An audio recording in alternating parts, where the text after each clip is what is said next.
which can be awful during chemo. And I am all for, you know, people feeling better during that time in their life. I also know people that have gone through chemo that use it as a relapse, or that actually become addicted to a substance during that time because, you know, they realized that the marijuana was actually making them, you know, feel better. But then as they felt better from that, they were finding that there were other side effects that helped, you know, feel calm and helped them feel alive, or it helped them feel good and happy, which those are all great feelings. It's just a matter of how do you get there? Like, how are you creating those feelings? Because we can put something in our body that is artificial that creates this feeling, right? Again, I'm not knocking it, but oftentimes things become a crutch and they become the fast way. Like, you know, in addiction, what do we always say? We love, what do we love? Instant gratification. We love instant gratification, right?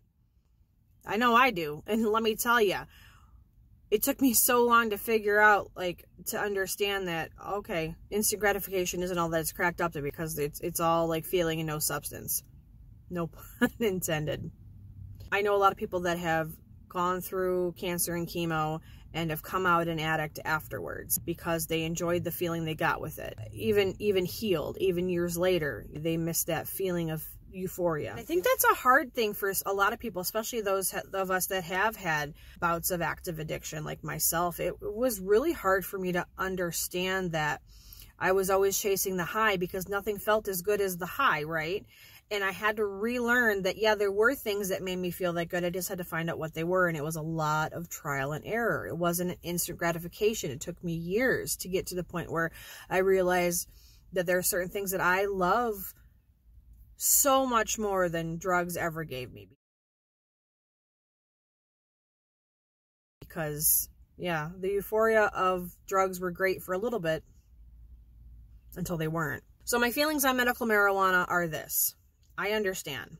I've had chronic pain myself. Raised in the household I was raised in, being taught and educated as a nurse, it was always like, what's the pill that I can use to make myself feel better? And if there's not a one pill, what's the second, third, fourth, and fifth, sixth pill?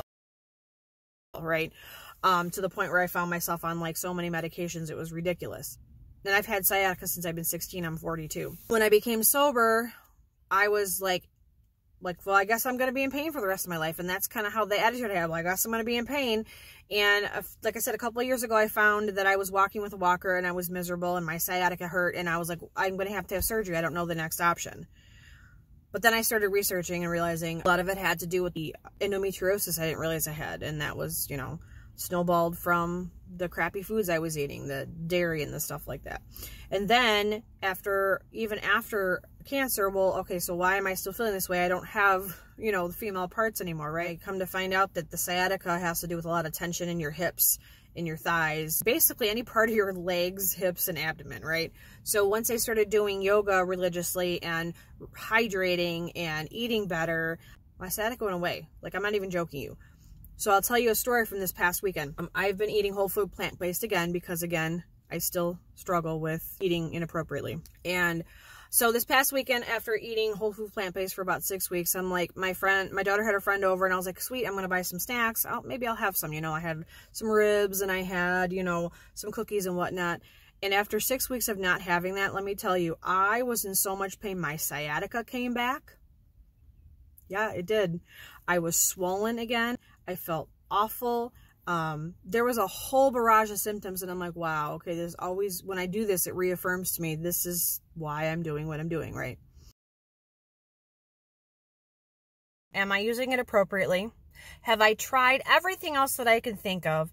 Have I consulted the people in my life and the professionals to help me find other measures of feeling better? There is nothing wrong with smoking marijuana.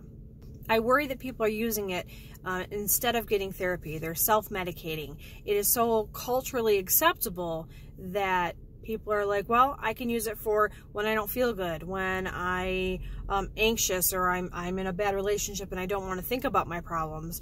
And I've seen it being abused just like alcohol. So there is a downside. Again, it's not everybody, because there are people that can drink. There are people that can use drugs recreationally. I just want to make sure that you're being honest, that you're not lying to yourself. because I did it and I know it can happen. Thank you for watching. Have a blessed day.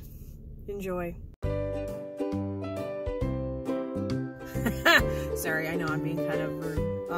I know, shocker. In addiction, what do we always say? We love, what do we love?